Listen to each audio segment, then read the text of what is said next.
Uh, I do remember this. I remember this was right before a pay-per-view, and Tony had said that, and I, of course, ignored it, let it go, and then the next TV, um, I talked to Excalibur about it. I said, "Did you hear Tony said something about us wearing tuxes?"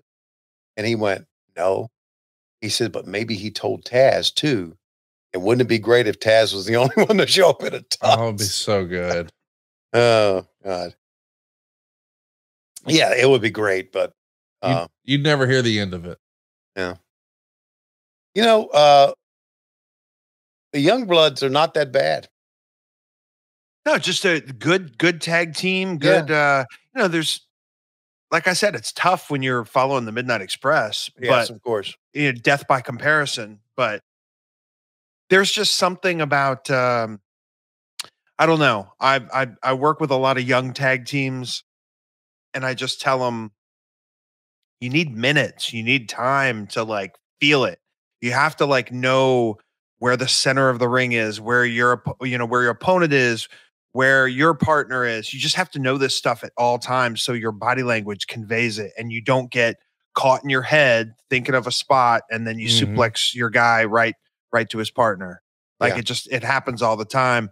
And not because they want it to, it's just they need to put more energy into because a tag team match, I still think it's an attraction because I think there's stuff you can see in tag matches that you can't see in any other match. Right. And I just think it sometimes it breaks down to like two singles matches, or it looks like a scramble match where just everybody's in and out of the ring. But just you watch an FTR match and those guys, they get it. And then their match comes on, it's going to be different than everybody else's. Yes. Right. That is a great point out. And I'll bring up this too on Saturday, the House of Black against the Infantry. You could tell that the Infantry were just rushing like hell, man. They were just, it was a big moment. It was their biggest moment.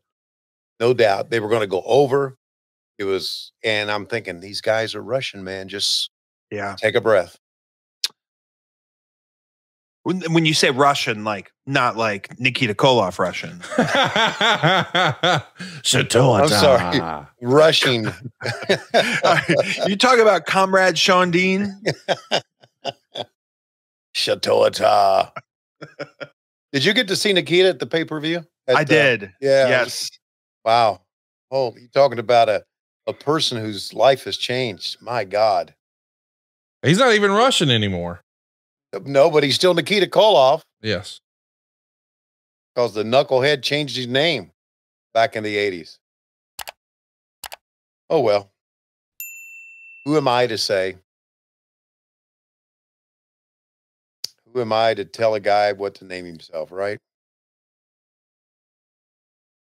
Have you ever, Tony, have you ever come up with a wrestling name or anything for anybody? No. Yes. I helped name Alexander York. Oh, okay. Yeah. Great. The York Foundation. That was another big one for my childhood. It worked as a kid, didn't it? Ricky Morton role, the match after Ricky Morton. Yeah, it worked. It worked well. All this stuff for kids worked well. And I guess as a wrestling company, we didn't get it. We think, oh, that's a silly gimmick. Bad. But the kids loved it. Yeah, it's not for you. I mean, it was silly to have a guy bring a snake to the ring or a parrot to the ring, or right. We're gonna pretend this guy's dead. Like this. Right.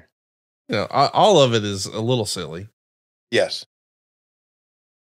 Rocky King in the ring. How about that? Come on in, Rocky. He's up there a little bit early, but the crowd is not with this right now at all. Sadly, because it's a hell of a hot tag too. Yeah. I think this is the finish here. Yeah, it's got to be. Little DDT. There you go. Well, they popped on that. They love the DDT. Yeah, they sure do. Or maybe they're just popping because Michael Hayes is the big star and they want to cheer stars. Maybe so. Fans of the DDT.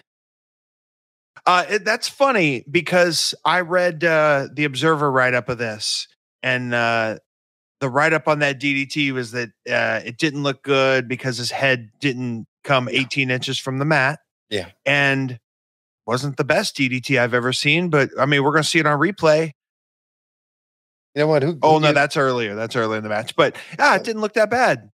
I don't know. Maybe I'm just desensitized and I see a lot of bad wrestling now.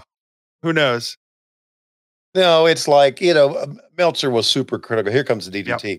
Meltzer was super critical of everything, like he knew everything back then, So, yeah, it wasn't the greatest DDT. So, but anyway, go fight. Yeah, it's not perfect, but I mean, I could see how his neck got cranked, and actually that looks kind of dangerous. You land kind of sideways on your neck. Yeah. Oh, wow. Silence.